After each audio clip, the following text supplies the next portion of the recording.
السلام علیکم نحمده ونصلي ونسلم على سيدنا ومولانا محمد رسوله النبي الأمين المكين الحنين الكريم الرؤوف الرحيم أما بعد فأعوذ بالله من الشيطان الرجيم بسم الله الرحمن الرحيم لا أقسم بهذا البلد وأنت حل بهذا البلد ووالد وما ولد صدق الله مولانا العظيم إن الله وملائكته يصلون على النبي يا أيها الذين آمنوا صلوا عليه وسلموا تسليما اللهم صل على سيدنا ومولانا محمد وعلى آله وصحبه وبارك وسلم عليه.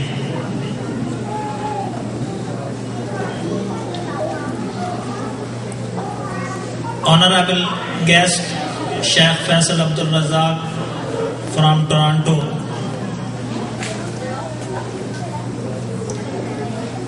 محترم المقام،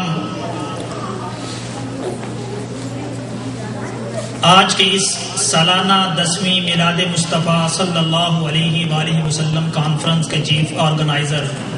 محترم جناب عامر خان صاحب، عاشقان مصطفیٰ صلی اللہ علیہ وآلہ وسلم، خواتین و حضرات، اللہ رب العزت کا بے پایہ لطف و کرم اور حضور نبی اکرم صلی اللہ علیہ وآلہ وسلم کے نالین پاک کا صدقہ ہے، اور اس سے بڑھ کر سیدی و مولائی و مرشدی و شیخی شیخ الاسلام پروفیسر ڈاکٹر محمد طاہر القادری مجدد اللہ العالی کا نظر کرم ہے کہ آج ہم حضور نبی اکرم صلی اللہ علیہ وآلہ وسلم کی اس محفل میلاد مصطفیٰ صلی اللہ علیہ وآلہ وسلم کانفرنس میں حاضر ہیں. حاضرین مکرم، میں نے آپ کے سامنے جو آیت کریمہ تلاوت کی ہیں،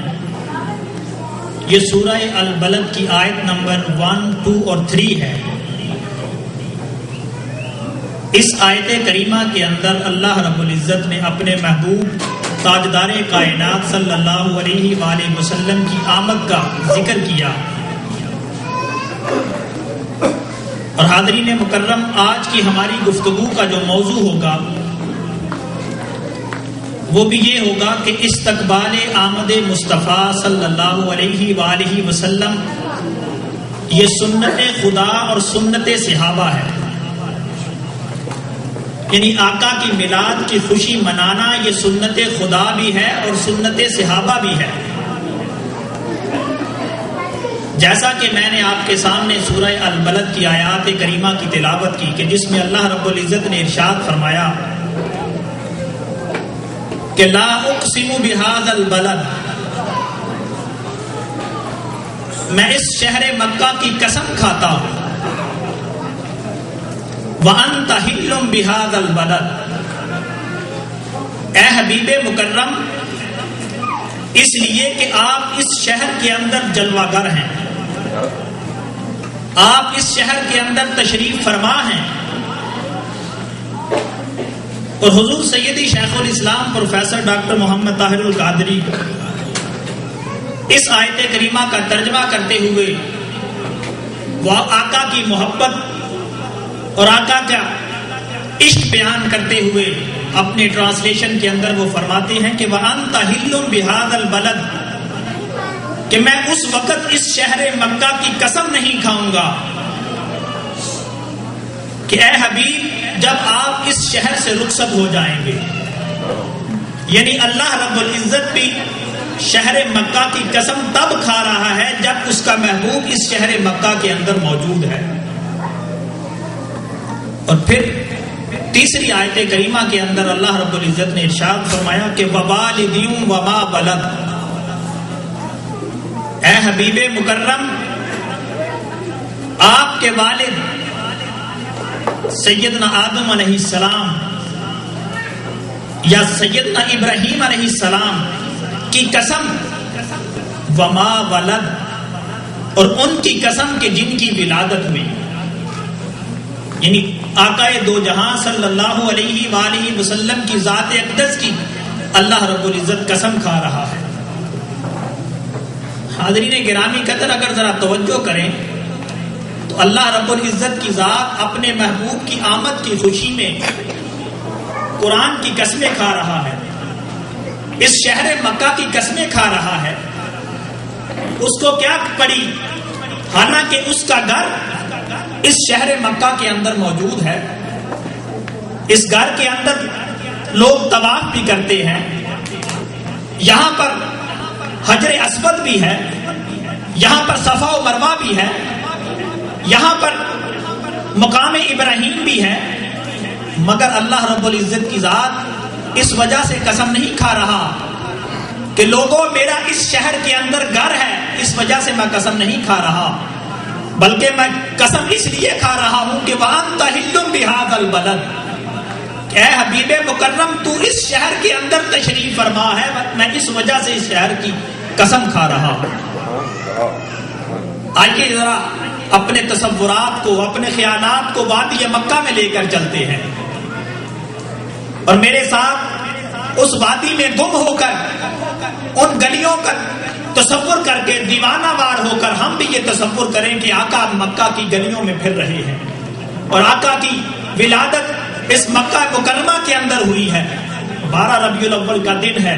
کہ جب آقا علیہ الصلوۃ والسلام کی ولادت ہوتی ہے۔ امام ابن اسحاق جو سیرت کے سب سے بڑے امام سمجھے جاتے ہیں، وہ بیان کرتے ہیں کہ آقا علیہ الصلوۃ والسلام کی ولادت، ولد رسول اللہ صلی اللہ علیہ وسلم یوم الاثنین لاثنتا عشرۃ لیلۃ، وہ فرماتے ہیں کہ تاجدار کائنات صلی اللہ علیہ وآلہ وسلم کی ولادت 12 ربیع الاول کے روز ہوئی، من شہر ربیع الاول، یعنی 12 ربیع الاول کی 12 تاریخ تھی، اس تاریخ کو تاجدار کائنات صلی اللہ علیہ وآلہ وسلم کی ولادت ہوئی۔ آئیے ذرا اور آگے چلتے ہیں۔ حضرت ابو قتادہ روایت کرتے ہیں کہ حضور نبی اکرم صلی اللہ علیہ وآلہ وسلم پیر کے دن روزہ رکھتے۔ ہم نے آقا سے پوچھا کہ یا رسول اللہ صلی اللہ علیہ وسلم کیا ماجرا ہے کہ آپ پیر کے روز روزہ رکھتے ہیں؟ اور اس حدیث مبارکہ کو امام مسلم نے اپنی کتاب الجامع الصحیح کے اندر بیان فرمایا۔ وہ فرماتے ہیں کہ ان رسول اللہ صلی اللہ علیہ وسلم سئل عن صوم یوم الاثنین قال ذاک یوم ولدت فیہ، آقا علیہ الصلوۃ والسلام سے جب سوال کیا گیا کہ یا رسول اللہ آپ پیر کے دن کا روزہ کیوں رکھتے ہیں، تو آقا علیہ الصلوۃ والسلام نے فرمایا کیا میرے صحابہ میں پیر کے دن روزہ اس لیے رکھتا ہوں کہ میری ولادت پیر کو ہوئی ہے، میں اس لیے پیر کا روزہ رکھتا ہوں۔ حاضرین گرامی قدر، بات یہاں ختم نہیں ہوتی، ذرا آگے چلیے۔ اس حدیث مبارکہ کو امام طبرانی نے بیان کیا، امام طبرانی بیان کرتے ہیں اور اس حدیث مبارکہ کو سیدنا عبداللہ ابن عباس رضی اللہ تعالیٰ عنہ روایت کرتے ہیں۔ آپ نے فرمایا کہ قال ولد نبیکم یوم الاثنین ویوم الاثنین خرج من مکہ ودخل المدینہ وفتح بدرا ونزلت سورۃ المائدہ وتوفی فی یوم الاثنین۔ میں آپ کے تصورات کو، آپ کے خیالات کو ان حدیث مبارکہ کی روشنی میں جہاں لے کر چلنا چاہتا ہوں، اپنے تصورات کو ذرا میرے ساتھ لے کر چلیے۔ امام طبرانی بیان کرتے ہیں کہ آقا علیہ الصلوۃ والسلام کی ولادت بھی پیر کے روز ہوئی۔ آقا علیہ الصلوۃ والسلام جب مکہ سے ہجرت کر کے مدینہ جانے لگے تو مکہ سے جب آپ نے ہجرت فرمائی وہ دن بھی پیر کا دن تھا، جب تاجدار کائنات صلی اللہ علیہ وآلہ وسلم مدینہ میں داخل ہو رہے تھے، مدینہ کے لوگ آپ کا استقبال کر رہے تھے، صحابہ آپ کی آمد کی خوشیاں منا رہے تھے، وہ دن بھی پیر کا دن تھا۔ آقا علیہ الصلوۃ والسلام پر جب قرآن کا نزول ہو رہا تھا اور قرآن کی آخری آیات سورہ المائدہ کی آخری آیات جس میں اللہ رب العزت نے ارشاد فرمایا کہ الیوم اکملت لکم دینکم واتممت علیکم نعمتی ورضیت لکم الاسلام دینا، جب یہ آیات نازل ہو رہی تھی تو وہ دن بھی پیر کا دن تھا۔ اور پھر امام طبرانی بیان کرتے ہیں کہ جب آقا علیہ الصلوۃ والسلام کا وصال ہوا، آقا اس دنیا سے رخصت ہو گئے، وہ دن بھی پیر کا دن تھا۔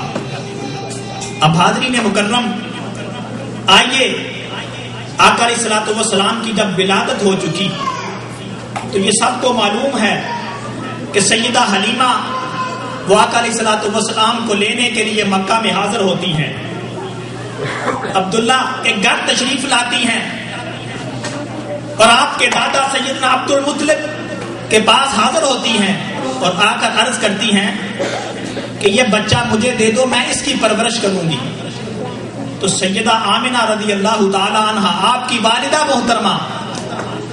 وہ بیان کرتی ہیں، وہ فرماتی ہیں کہ اے بی بی حلیمہ، میں اس بچے کی تجھے اجرت تو نہیں دے سکتی، اس کی اجرت تو وہ خدا تمہیں دے گا، میں اس قابل تو نہیں ہوں، مگر سیدہ حلیمہ کی محبت، سیدہ حلیمہ کا آقا علیہ الصلوۃ والسلام کی ذات کے ساتھ عشق دیکھیے اور آپ کی آمد کی خوشی دیکھیے۔ سیدہ حلیمہ فرماتی ہیں کہ اے اماں آمنہ، اس کی فکر نہ کرو کہ تم مجھے کچھ دو نہ دو، میں نے جب اس بچے کو دیکھا ہے تو اس وقت میرے دل کے اندر یہ جذبات امڑ آئے ہیں کہ میں اس بچے کو لے کر جاؤں گی۔ سیدہ آمنہ نے آقا علیہ الصلوۃ والسلام کو سیدہ حلیمہ کے حوالے کر دیا۔ ذرا اپنے تصور میں لائیں کہ مکہ کی وادی ہے، سیدنا عبد المطلب کا گھر ہے، سیدہ آمنہ اس گھر میں جلوہ گر ہیں، تاجدار کائنات صلی اللہ علیہ وآلہ وسلم سیدہ آمنہ کی گود میں ہیں، اور سیدہ آمنہ رضی اللہ تعالی عنہا سیدہ حلیمہ کے حوالے آقا دو جہاں صلی اللہ علیہ وسلم کو کر رہی ہیں۔ جب سیدہ حلیمہ لے کر آقا دو جہاں صلی اللہ علیہ وآلہ وسلم کو نکلتی ہیں، انہوں نے اپنے شوہر کو کہا کہ اے میرے شوہر حارث، واپس جانے کا بندوبست کرو تاکہ ہم واپس اپنے قبیلے میں لوٹ چلیں۔ تو سیدہ حلیمہ نے سوچا کہ سب سے پہلے میں کیوں نہ کروں کہ میں آقا دو جہاں صلی اللہ علیہ وآلہ وسلم کو خانہ کعبہ کے سامنے لے چلوں۔ بڑی پیاری بات کہ سیدہ حلیمہ جب آقا دو جہاں صلی اللہ علیہ وآلہ وسلم کو لے کر خانہ کعبہ میں حاضر ہوتی ہیں تو سیدہ حلیمہ فرط حیرت کے اندر مبتلا ہو جاتی ہیں۔ تو کیا دیکھتی ہیں کہ حجر اسود اپنی جگہ سے ہلتا ہے اور تاجدار کائنات صلی اللہ علیہ وسلم کے لبوں کا بوسہ لے لیتا ہے، آقا علیہ الصلوۃ والسلام کے لبوں کو چوم لیتا ہے۔ ارے وہ جو جماعتات ہیں وہ بھی میرے مصطفیٰ صلی اللہ علیہ وآلہ وسلم کا استقبال کر رہے ہیں، وہ بھی خوشیاں منا رہے ہیں کہ آج آقا دو جہاں صلی اللہ علیہ وآلہ وسلم تشریف لا رہے ہیں۔ جب سیدہ حلیمہ وہاں سے لے کر چلنے لگی تو ان کی سواری کمزور تھی، اتنی کمزور تھی کہ وہ چل بھی نہیں سکتی تھی۔ جب آپ اپنی سواری پر بیٹھی تو باقی جو دائیاں آپ کے ساتھ آئی ہوئی تھی ان سے آپ کی سواری آگے نکل گئی۔ تو باقی آپ کی سہیلیوں نے آپ سے پوچھا کہ اے بی بی حلیمہ بتا، کیا تو نے اپنی سواری کو بدل لیا ہے؟ تو سیدہ حلیمہ عرض کرنے لگی کہ اے بیبیو، اے میری سہیلیوں، آج میں نے اپنی سواری نہیں بدلی بلکہ آج میں نے سوار بدل لیا ہے، آج میں نے اپنا سوار بدل لیا ہے۔ اور سیدہ حلیمہ جو ہیں وہ اپنے شوہر حارث کو دیکھتی ہیں اور اپنی قسمت پر ناز کرتی ہیں، کبھی آقا کے بدوہا مکھڑے کو دیکھتی ہیں، کبھی آقا کی واللیر زلفوں کو دیکھتی ہیں، کبھی اپنی قسمت پر نازا ہوتی ہیں اور اپنے شوہر کی آنکھوں میں آنکھیں ملا کر یہ کہتی ہیں کہ میرے پیتم جیسا اور نہ کوئی، میرے سامل جیسا اور نہ کوئی، میرے ڈھولن جیسا اور نہ کوئی، اور لے کر وہ چل پڑتی ہیں اور اپنے قبیلے میں پہنچ جاتی ہیں۔ حاضرین مکرم، بات یہاں پر ختم نہیں ہوتی، ذرا آگے چلیے۔ آقا علیہ الصلوۃ والسلام کی ذات اسی شہر کے اندر آپ کی جوانی نے پروان چڑھی، اسی لیے اللہ رب العزت نے قسم کھائی کہ وَأَنْتَ حِلٌّ بِهَذَا الْبَلَدِ، اور جب مکہ والوں نے دشمنوں نے آپ کو تنگ کیا تو اللہ رب العزت کی طرف سے حکم آ گیا کہ اے محبوب اس شہر کو چھوڑ کر آپ مدینہ تشریف لے جائیں۔ امام ابن حجر اسقلانی رحمت اللہ علیہ تعالیٰ وہ فرماتے ہیں کہ تاجدار کائنات صلی اللہ علیہ وآلہ وسلم جب مکہ سے روانہ ہوئے تو وہ دن 27 سفر کا تھا اور جمعرات کا دن تھا۔ 27 سفر تھی اور جمعرات کا دن تھا۔ میں ایک آپ کو خاص نقطے کی طرف لے جانا چاہتا ہوں جو میں نے پہلے حدیث بیان کی ہے۔ جب آقا دو جہاں صلی اللہ علیہ وسلم مکہ سے ہجرت فرما کر مدینہ جانے لگے تو آپ نے مکہ سے اپنا سفر شروع کیا، اور یہ آقا علیہ الصلوۃ والسلام کی حکمت عملی دیکھیے کہ اگر اللہ رب العزت ہمیں سب کو آقا دو جہاں کے دربار اقدس کی حاضری نصیب فرمائے کہ جب ہم مکہ جاتے ہیں تو مکہ کے شمال کے اندر مدینہ طیبہ ہے اور جنوب کے اندر یہ غار ثور ہے جہاں پر آقا دو جہاں صلی اللہ علیہ وسلم 3 دن ٹھہرے۔ چاہیے تو یہ تھا کہ آقا علیہ الصلوۃ والسلام شمال کی جانب سفر کرتے، مگر آقا دو جہاں نے حکمت عملی کے تحت آپ نے اس کے اپوزٹ سفر کیا اور جنوب کی طرف چل کر اس غار ثور کے غار کے اندر جا کر آپ تشریف فرما ہوئے۔ جب آپ غار پر پہنچے تو آپ کے ساتھی سیدنا ابو بکر صدیق رضی اللہ تعالی عنہ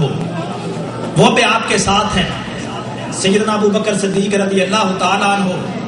وہ آپ کے ساتھ چل رہے ہیں۔ جب غار پر پہنچتے ہیں تو سیدنا صدیق اکبر نے غار کو صاف کیا، آقا دو جہاں صلی اللہ علیہ وآلہ وسلم اس میں جلوہ گر ہوئے۔ یہ ایک لمبا واقعہ ہے اور بڑی محبت والا واقعہ ہے، میں اس کو شارٹ کر رہا ہوں، مگر جس نقطے پر میں آپ کو لے جانا چاہتا ہوں، اب آقا دو جہاں صلی اللہ علیہ وسلم کی ذات کے ساتھ محبت کا آپ انداز دیکھیے کہ سیدنا صدیق اکبر کی گود ہے اور آقا علیہ الصلوۃ والسلام کا سر انور ہے۔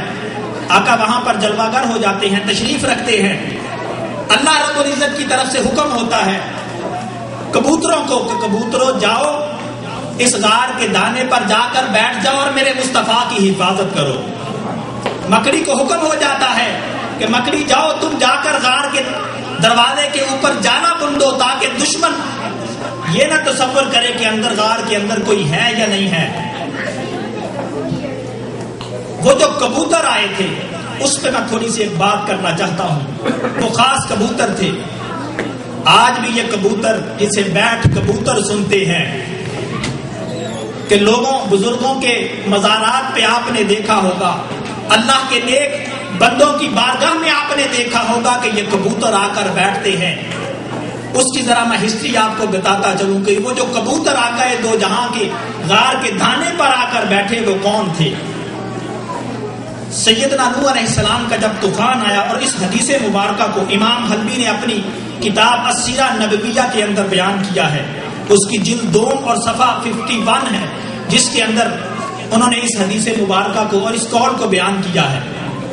وہ بیان کرتے ہیں کہ جب سیدنا نوح علیہ السلام کا طوفان آیا تو سیدنا نوح علیہ السلام نے کبوتر کو حکم دیا کہ جاؤ کبوتر جا کر زمین کا جائزہ لے کر آؤ کہ زمین پر کیا کیفیت ہے۔ وہ کبوتر زمین پر آیا اور جہاں اب اس وقت خانہ کعبہ ہے اس سرزمین پر اترا، اس نے دیکھا کہ وہاں کی جو مٹی تھی وہ سرخ ہو چکی ہے۔ اس کبوتر نے آ کر اپنے پنجے وہاں پر لگائے، جب پنجے لگائے تو اس کبوتر کے پنجے جو تھے وہ سرخ ہو گئے۔ وہ کبوتر واپس سیدنا نوح علیہ السلام کی بارگاہ میں حاضر ہوا اور جا کر بتایا کہ خانہ کعبہ کی جو زمین ہے وہ خشک ہو چکی ہے اور وہ سرخ ہے۔ اب دیکھیے سیدنا نوح علیہ السلام نے اس کبوتر کو پکڑا اور اس کی گردن کے اوپر ہاتھ پھیرا، اور حدیث مبارکہ کے یہ الفاظ ہیں کہ ثم جاءت فماتها عنقها وتوقها توقا، کہ جب سیدنا نوح علیہ السلام نے اس کبوتر کی گردن پر ہاتھ پھیرا تو اس کی گردن پر ایک توق بن گیا، ایک گلو بند بن گیا، ایک خوبصورت نیکلس بن گیا۔ اور آج ہم دیکھتے ہیں کہ کبوتر کے گلے میں جو نیکلس ہے یہ سیدنا نوح علیہ السلام کے ہاتھ کا فیض ہے کہ اس کے گلے پر جو نیکلس بنا ہوا ہے،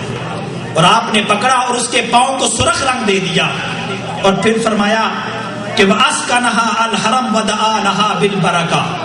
اور ان کبوتروں کو حرم کے اندر چھوڑ دیا اور ان کے لیے برکت کی دعا کر دی. اور قاضی عیاض علیہ رحمہ وہ فرماتے ہیں کہ یہ وہی کبوتر ہیں جو آقا علیہ الصلوۃ والسلام کی خدمت کے لیے حاضر ہوئے ہیں، جو سیدنا نوح علیہ السلام کے پاس آئے تھے. جب اس دہانے پر کبوتر آ کر بیٹھ گئے اور آقا کی حفاظت کرنے لگے تو آقا علیہ الصلوۃ والسلام نے ان کو ان کی خدمت کا صلہ کیا دیا. آقا علیہ الصلوۃ والسلام نے ان کو حرم کے اندر چھوڑ دیا اور ان کے لیے برکت کی دعا کر دی. حاضرین محترم، یہ سلسلہ یہاں پر نہیں رکتا، چلتا رہا. جب میرے اور آپ کے آقا ہجرت فرما کر مکہ سے مدینہ تشریف لے گئے اور فتح مکہ کا موقع آیا، آقا فتح مکہ کے لیے مدینہ سے واپس مکہ تشریف لائے، تو یہ وہی کبوتر تھے جنہوں نے آپ کی حفاظت کے لیے آپ کے اوپر سایہ کر دیا. قاضی عیاض علیہ رحمہ اپنی کتاب الشفا کے اندر لکھتے ہیں کہ یہ وہی نسل چلتی آ رہی ہے، انہی کبوتروں کی یہ نسل چلتی آ رہی ہے. آقا علیہ الصلوۃ والسلام نے پھر ان کو پکڑا اور پکڑ کے اندر حرم کے اندر چھوڑ دیا اور ان کے لیے برکت کی دعا کر دی. حاضرین محترم، یہاں یہ سلسلہ نہیں رکتا، چلتے جب سیدنا علی المرتضیٰ کا زمانہ آتا ہے تو سیدنا علی المرتضیٰ رضی اللہ تعالی عنہ وہ فرماتے ہیں کبوتر جو ہے اس کی پروں کی جو پھڑپھڑاہٹ ہے اس سے شیطان اور دشمن بھاگ جاتا ہے. کبوتروں کے پروں کی پھڑپھڑاہٹ سے شیطان اور دشمن بھاگ جاتا ہے. اور آج ہم دیکھتے ہیں اس حدیث مبارکہ کے اگر ہم تسلسل کو دیکھیں اور ان کے ریلیونٹس کو دیکھیں تو ہمیں یہ بات واضح ہوتی نظر آتی ہے کہ یہ جو کبوتر آقا دو جہاں کی بارگاہ میں آیا تھا یہ آپ کی حفاظت کے لیے آیا تھا.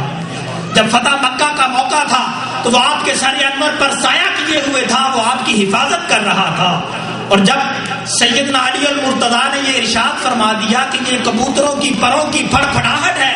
یہ دشمن اور شیاطین کو بھگا دیتی ہے، تو آج ہم دیکھتے ہیں کہ جو بھی میرے مصطفیٰ کا عاشق ہوتا ہے، جو بھی اللہ کا ولی ہوتا ہے، جو بھی اللہ کے گن گانے والا ہوتا ہے، جو بھی محبوب کے گن گانے والا ہوتا ہے، جو بھی محبوب کی محبت میں آقا علیہ الصلوۃ والسلام کی دیوانگی میں آقا کے مشن کو دنیا بھر میں عام کرتا پھرتا ہے، اسی کے پاس کبوتر آ کر بیٹھتے ہیں. آج ہم دیکھتے ہیں کہ مزارات پر بھی کبوتر نظر آتے ہیں، اس وجہ سے کہ وہ اللہ کے اولیاء ہیں، وہ اللہ کے محبوب ہیں، وہ اللہ کے دوست ہیں، وہ آقا علیہ الصلوۃ والسلام کے عاشق ہیں. حاضرین مکرم، بات یہاں پر ختم نہیں ہوتی،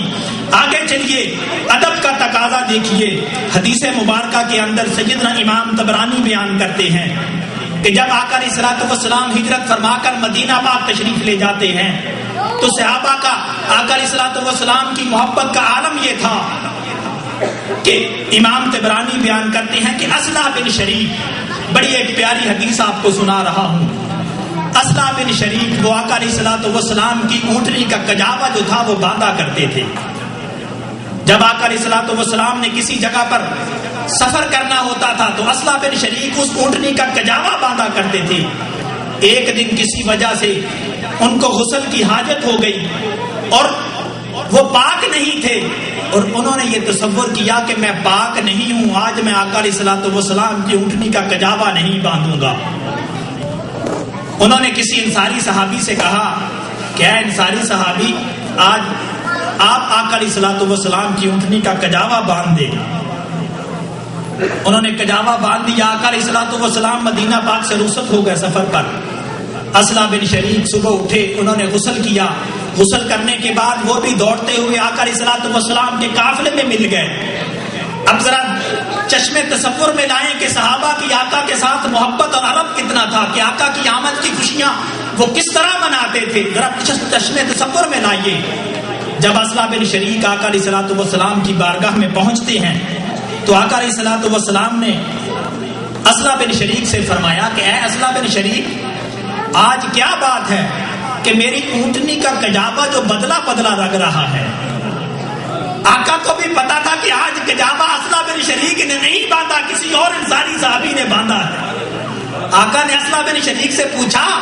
کہ اسلح آج کیا بات ہے، آج میرا کجاوا تو بدلا بدلا لگ رہا ہے.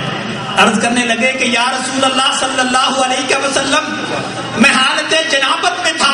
میرے اوپر غسل واجب ہو چکا تھا، میں ناپاک تھا، میرا ایمان یہ گوارا نہیں کر رہا تھا کہ میں بے وضو ہو کر، میں بے لیے کجاوا نہیں باندھا. میں نے کسی انصاری صحابی کو عرض کر دیا کہ وہ کجاوا باندھے. حاضرین محترم، اللہ رب العزت کی جو محبت تھی، اللہ رب العزت کی غیرت جوش میں آ جاتی ہے کہ ایک ایسا صحابی جو میرے محبوب کا اتنا ادب کر رہا ہے، اتنا وہ تعظیم کر رہا ہے، اتنا میرے محبوب کے ساتھ عشق کر رہا ہے، تو اللہ رب العزت نے اسی وقت آیات تیمم نازل فرما دی. یہ آیات تیمم اس وقت نازل ہوئی جب اسلح بن شریک نے آقا علیہ الصلوۃ والسلام کی اونٹنی کا کجاوا کا جو باندھا نہیں تھا، اس وقت اللہ رب العزت نے حکم فرمایا کہ جاؤ جبریل، آج میرے محبوب کے ایک ایسے عاشق نے میرے محبوب کا اتنا ادب کیا ہے، اتنی تعظیم کی ہے، میرے محبوب کی آمد کی اتنی اس نے خوشی منائی ہے. جاؤ آج اگر وہ غسل سے نہیں تھا اور پانی بھی ٹھنڈا تھا تو اس کے لیے نرمی پیدا کر دو اور آج آیات تیمم لے جاؤ اور مومنوں کو یہ جا کر بتا دو کہ اگر ان کے پاس پانی نہ ہو تو تیمم کر کے وہ نماز بھی پڑھ سکتے ہیں، وہ آقا کی بارگاہ میں حاضر بھی ہو سکتے ہیں، وہ مسجد بھی جا سکتے ہیں، وہ بارگاہ مصطفیٰ میں بھی حاضر ہو سکتے ہیں. یہ آقا علیہ الصلوۃ والسلام کی ذات کے ساتھ صحابہ کا ادب اور تعظیم تھی. حاضرین مکرم، آگے چلیے ذرا، اور بات یہاں پر ختم نہیں ہوتی. حضرت نزال وہ بیان کرتے ہیں کہ مولا کائنات سیدنا علی المرتضیٰ رضی اللہ تعالیٰ عنہ کی ذات اقدس ہے، اور سیدنا علی المرتضیٰ رضی اللہ تعالیٰ عنہ کی محبت کا عالم دیکھیے کہ آقا علیہ الصلوۃ والسلام کی ذات کے ساتھ، کہ ان کا آقا کی ذات کے ساتھ محبت کا کیا عالم تھا. وہ حضرت نزال بیان کرتے ہیں کہ مولا کائنات سیدنا علی المرتضیٰ رضی اللہ تعالیٰ عنہ ایک دن وہ دروازے پر حاضر ہوئے. جب حاضر ہوئے تو انہوں نے، یعنی حضرت نزال نے مولا کائنات کو پانی پیش فرمایا اور کہا کہ یہ آپ پانی نوش فرما لیجئے. تو مولا کائنات نے وہ پانی کھڑے ہو کر نوش فرما لیا. حضرت نزال سیدنا علی المرتضیٰ رضی اللہ تعالیٰ عنہ کو عرض کرنے لگے،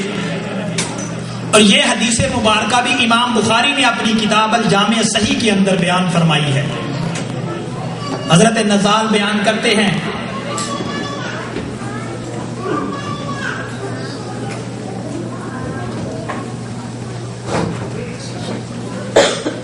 ہمارے معزز مہمان جناب فصیح الدین سہروردی صاحب تشریف لائے ہیں، ہم ان کو خوش آمدید کہتے ہیں. تو حاضرین مکرم، میں عرض کر رہا تھا کہ یہ حدیث مبارکہ امام بخاری نے اپنی کتاب الجامع صحیح کے اندر بیان فرمائی ہے. حضرت نزال نے جب آپ سیدنا مولا کائنات کو پانی پیش فرمایا تو آپ نے کھڑے ہو کر پانی پی لیا. جب پانی پی لیا تو حضرت نزال فرمانے لگے کہ یا علی، یہ تو مکروہ ہے، کھڑے ہو کر پانی پینا مکروہ ہے. سیدنا مولا کائنات رضی اللہ تعالیٰ عنہ فرمانے لگے، کسی شاعر نے کیا خوبصورت بات کی ہے کہ مجھے اس کا غم نہیں کہ بدل گیا زمانہ، میری زندگی ہے تم سے کہیں تم نہ بدل جانا. مولا کائنات فرمانے لگے کہ مجھے اس کی غرض نہیں ہے، مجھے لوگوں کی پرواہ نہیں ہے کہ لوگ اس کو مکروہ جانے یا نہ جانے، یہ مکروہ ہے یا نہیں ہے کھڑے ہو کر پانی پینا. مگر اے نزال، تجھے معلوم ہے کہ ایک دن یہی مقام تھا، میرے اور آپ کے آقا تاجدار کائنات صلی اللہ علیہ وآلہ وسلم اس مقام پر کھڑے ہو کر آپ نے پانی نوش فرمایا تھا. میں نے تو اپنے محبوب کی سنت کو ادا کیا ہے، میں اپنے محبوب کی سنت کو ادا کر رہا ہوں، مجھے اس کا غم نہیں ہے کہ بدل گیا زمانہ، میری زندگی ہے تم سے کہیں تم نہ بدل جانا. حاضرین محترم، میں اپنی گفتگو کے آخری لمحات کی طرف آ رہا ہوں، اور آخری حدیث مبارکہ جو آج کی اس محفل میلاد مصطفیٰ صلی اللہ علیہ وآلہ وسلم کا پیغام ہے، اور یہ حدیث مبارکہ بھی امام بخاری نے اپنی کتاب الجامع صحیح کے اندر بیان فرمائی ہے، اور امام مسلم نے اپنی کتاب کے اندر تفصیل کے ساتھ اس حدیث مبارکہ کو بیان فرمایا ہے. سیدنا ابو ہریرہ رضی اللہ تعالیٰ عنہ اس حدیث مبارکہ کو روایت کرتے ہیں. وہ فرماتے ہیں کہ آقا علیہ الصلوۃ والسلام ایک دن ایک حویلی میں تشریف فرما ہوئے، اور آپ کے گرد صحابہ کا مجمع تھا، جرمٹ تھا. آقا علیہ الصلوۃ والسلام نے آواز دی کہ اے ابو ہریرہ، میں آقا علیہ الصلوۃ والسلام کی بارگاہ میں حاضر ہو گیا تو آقا علیہ الصلوۃ والسلام نے مجھے اپنے نالین جو تھے، جو جوڑے تھے، وہ اٹھا کر دے دیے۔ جب جوڑے دے دیے تو پھر فرمایا کہ اے ابو ہریرہ یہ میرے نالین پکڑ لو اور جو شخص بھی ملے اسے یہ بات بتا دینا۔ یہ بڑی خاص آج کی اس محفل کا میں آپ کو پیغام دے رہا ہوں۔ اور بیان کرنے والے امام مسلم ہیں اپنی کتاب الجامع الصحیح کے اندر اس حدیث مبارکہ کو، اور اس کا میں ریفرنس دیتا چلوں، یہ حدیث مبارکہ اس کا نمبر 31 ہے۔ آقا علیہ الصلوۃ والسلام نے فرمایا کہ اے ابو ہریرہ یہ میرے نالین لے لو اور لے کر باہر چلے جاؤ، اور کیا کرو کہ جو بھی شخص تجھے ملے اسے یہ کہو کہ جو دل کی یقین کے ساتھ اللہ کی توحید اور میری رسالت کی گواہی دے گا میں اس کو جنت کی بشارت دیتا ہوں۔ یہ آقا علیہ الصلوۃ والسلام نے جملے عطا فرما دیے۔ اب اہل علم جو ہیں وہ بیان کرتے ہیں کہ اس سے مراد یہ تھا کہ تاکہ لوگ سیدنا ابو ہریرہ کی بات کو پکا جان لیں کہ آقا علیہ الصلوۃ والسلام نے یہ فرمایا ہے۔ یہ اہل علم نے بیان کیا، اور یہ نہ تو حدیث کی کتاب کے اندر، روایت کے اندر یہ الفاظ موجود ہیں، صرف شارحین نے یہ بیان کیا ہے اتنا حصہ کہ یہ اہل علم نے یہ بیان کیا ہے۔ اب میرے شیخ حضور سیدی شیخ الاسلام پروفیسر ڈاکٹر محمد طاہر القادری وہ اس کی ایک روحانی تشریح بیان کرتے ہیں، ایک عاشقانہ تشریح بیان کرتے ہیں، جو آج کی اس محفل کا لب لباب ہے، جو آج کی اس محفل کا میسج ہے۔ وہ بیان کرتے ہیں کہ آقا علیہ الصلوۃ والسلام نے جب سیدنا ابو ہریرہ کو اپنے نالین عطا کیے تو ذرا آپ چشمے تصور میں لائیں کہ مدینہ کی گلیاں ہیں، مدینہ میں رہتے ہوئے کون نہیں ابو ہریرہ کو جانتا؟ ہر کوئی سیدنا ابو ہریرہ کو جانتا ہے، اور یہ بھی پتا ہے کہ یہ اصحاب صفہ میں سے ہے، یہ بھی پتا ہے کہ یہ میری احادیث کو نقل کرتے ہیں، مگر آقا علیہ الصلوۃ والسلام نے اپنے نالین تھما کر جب یہ اعلان کیا کہ اے ابو ہریرہ یہ میرے نالین لے جاؤ اور جو بھی تمہیں ملے اس سے یہ اعلان یہ بات کرو کہ جو اللہ کی توحید پر اور میری رسالت کی گواہی دے گا میں اس کو جنت کی بشارت دوں گا۔ تو اصل میں آقا دو جہاں صلی اللہ علیہ وآلہ وسلم نے اس امر کی طرف اشارہ فرمایا تھا کہ جو بھی اس دنیا کے اندر رہتے ہوئے میرے نالین کے ساتھ جڑا رہے گا، میرے نالین کو تھام کر اللہ کی بارگاہ تک رسائی حاصل کرے گا، اللہ کی بارگاہ تک پہنچنے کے لیے میرے نالین کو پکڑ کر اس بات کا اعلان کرے گا کہ میں نے آقا دو جہاں صلی اللہ علیہ وآلہ وسلم کے نالین اپنے سینے پر سجا لیے ہیں، میں نے آقا دو جہاں صلی اللہ علیہ وآلہ وسلم کے نالین اپنے سر اقدس پر رکھ لیے ہیں، اور میں اس بات کی گواہی دے رہا ہوں کہ اللہ ایک ہے اور مصطفیٰ اس کے رسول ہیں، تو مجھے جنت ملے گی۔ تو تب آقا علیہ الصلوۃ والسلام اس مومن سے خوش ہوں گے۔ حاضرین مکرم، آئیے آج کی اس محفل کا اور آج کی اس محفل میلاد مصطفیٰ صلی اللہ علیہ وآلہ وسلم کا پیغام یہ ہے کہ آئیے آج بھی ہم آقا علیہ الصلوۃ والسلام کی ہم محبت کے تو گن گاتے ہیں، مگر آقا علیہ الصلوۃ والسلام کی ذات کے ساتھ اپنا تعلق اس طرح کا استوار کر لیں، اس طرح کا ہم بھی ادب کریں کہ جس طرح صحابہ نے کیا تھا، اس طرح کی ہم بھی تعظیم کریں جس طرح مصطفیٰ کے صحابہ نے تعظیم کی تھی، اس طرح کا تعلق ہم بھی بنا لیں جس طرح سیدنا بلال نے آپ کے ساتھ تعلق بنایا ہوا تھا، اس طرح کا تعلق ہم بھی بنا لیں جس طرح اسلح بن شریک نے اپنا بنایا ہوا تھا۔ آج کی اس محفل کا میسج یہ ہے کہ اپنے دلوں کے اندر آقا علیہ الصلوۃ والسلام کی محبت کو جان گزین کر لو۔ کسی نے ارشاد پر کسی نے یہ کیا خوب کہا ہے کہ عشق سرکار کی ایک شمع جلا لو دل میں، اس عشق سرکار کی ایک شمع جلا لو دل میں، بعد مرنے کے لحد میں بھی اجالا ہوگا۔ اللہ رب العزت کی بارگاہ میں یہ دعا ہے